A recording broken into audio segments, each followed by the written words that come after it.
सम्यक news. Jai Bhim.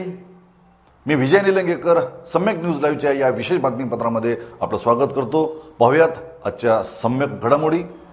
Phoenix multispeciality hospital and critical care centre, Shivajinagar, Nanded. आजच्या पत्रकार परिषदेमध्ये काय हे सांगा. ही पत्रकार परिषद यासाठी आयोजित करण्यात आली की सध्या संपूर्ण महाराष्ट्रामध्ये एक अभियान सुरू केलेलं आहे. अखिल भारतीय अंधश्रद्धा निर्मूलन समिती आणि समविचारी संघटनांच्या माध्यमातून बुवा तेथे बाया, शंकर खरात सारख्या बाबांना अशोक खरात सारख्या बाबांना एवढ्या मोठ्या प्रमाणावर स्त्रिया का बळी जातात, त्यांचं का शोषण होऊ शकतं, हा विषय घेऊन लोकांपर्यंत आपण जातो आहोत. कारण सध्या हे अशोक खरात प्रकरण महाराष्ट्रामध्ये अतिशय गाजलेलं आहे आणि या अशोक खरात प्रकरणामध्ये सगळ्यात महत्त्वाचं काम तुम्ही मीडियाने केलेलं आहे.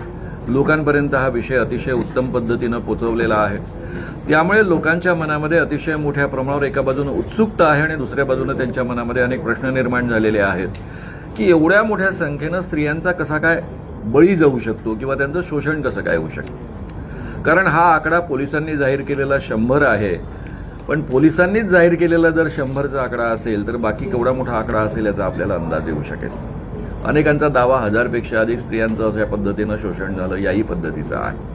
हा आकडा कितीही असू शकतो, मला काही त्यामध्ये आश्चर्य वाटत नाही.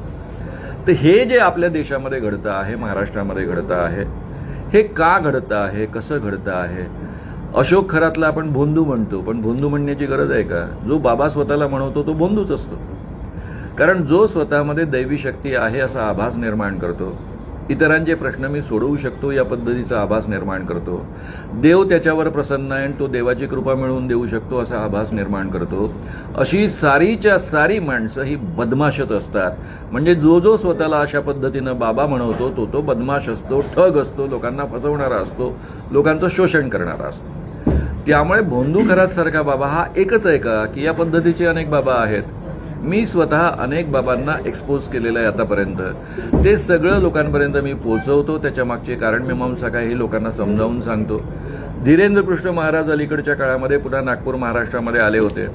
तर तो महाराज लोकांना कसा फसवतो, ठगवतो, जे दावे करतो ते सिद्ध करण्यासाठी पुढे येत नाही. त्याला अखिल भारतीय अंधश्रद्धा निर्मूलन समितीने नागपूरमध्ये 2023मध्येच आव्हान दिलं होतं, 9 जानेवारी 2023, की बाबा तू जे दावे करतो ते सिद्ध कर. पत्रकार भवनामध्ये आम्ही छानपैकी ही चुनवती, ही टेस्ट आयोजित करू. त्यामध्ये तुझ्या पुढ्यात 10 माणसं आम्ही जाहीररित्या उभी करू. त्या 10 माणसांचं नाव, वडिलांचं नाव, त्यांचं आडनाव, त्यांचं वय, त्यांचा टेलिफोन नंबर तुला सांगायचा आहे. हे सगळे दावे तू दिव्य दरबारामध्ये कलर्त आलेला आहे. त्यासोबतच तुझं म्हणणं आहे की मी कुठेही जाऊन काही पाहून येऊ शकतो, म्हणजे मला दिव्य दृष्टी आहे असं तुझं म्हणणं आहे. मग ही दिव्य दृष्टी सिद्ध करण्यासाठी पत्रकार संघाच्या बाजूला आम्ही 10 वस्तू ठेवू, त्या तू पाहून ये आणि सांग. हे दोन्ही जर तू करेक्टली 90% सांगू शकलास तर धीरेंद्रकृष्ण महाराजांना सरळ 80 लाखाचं पारितोषिक, 2023मध्ये ते 30 लाखाचं होतं, तेच पारितोषिक आम्ही पुन्हा रिपीट केलं. त्याची प्रत तुम्हाला दिलेली आहे आणि ते आता 80 लाखाचं पारितोषिक झालेलं आहे, ते त्याला मिळेल. पण हा धीरेंद्रकृष्ण महाराज कधीही ही टेस्ट पार पाडण्यासाठी येणार नाही. कारण त्याला स्वतःला माहिती आहे की तो ठग आहे, त्याच्यामध्ये कोणतीही दैवी शक्ती नाही, कोणीही देव त्याच्यावर प्रसन्न नाही. देव प्रसन्न त्याच्यावर आहे आणि त्याच्यामध्ये दैवी शक्ती आहे असा आभास करून, निर्माण करून तो लोकांना ठगवण्याचं आणि फसवण्याचं काम करतो आहे. त्यामुळे या पद्धतीचं तो आव्हान स्वीकारण्यासाठी पत्रकारांसमोर कधीच येणार नाही.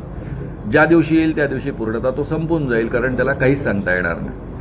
तो जे काही त्याच्या दरबारामध्ये सांगतो ती माहिती आधी मिळवतो आणि त्या माहितीच्या आधारावर तो सांगत असतो आणि लोकांना फसवत असतो. या पद्धतीचे अनेक बाबा मी आधी एक्सपोज केलेले असल्यामुळे मला त्यातली टेक्निक माहीत आहे. फक्त ते कंट्रोल्ड सिच्युएशनमध्ये अंमलात आणावं लागतं तर त्यांना एक्सपोज करता येतं. कारण मिळवण्याचे मार्ग इतके विविध असतात की ते सगळे मार्ग एका वेळेस आपल्याला थांबवता येणं शक्य नसतं. आणि म्हणून ज्या ठिकाणी कोणताच मार्ग त्याला माहिती मिळण्याचा उपलब्ध होणार नाही अशी सिच्युएशन निर्माण करावी लागते. आणि म्हणून आपण पत्रकार संघासमोर हे आव्हान त्यांनी स्वीकारावं या पद्धतीचं आव्हान दिलं. पण याही वेळेस त्यांनी आव्हानातनं पळ काढला. तो पळ काढणार होता, मी आधीच जाहीर केलेलं होतं, त्या पद्धतीनं त्यांनी पळ काढला.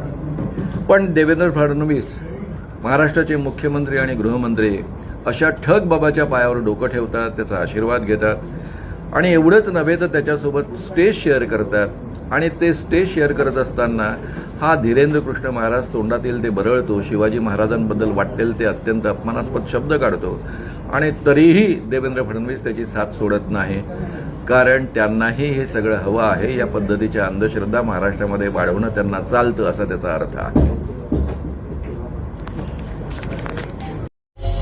पाहत रहा सम्यक न्यूज लाईव्ह. बातमी पाहण्यासाठी यूट्यूबवर सबस्क्राईब करा.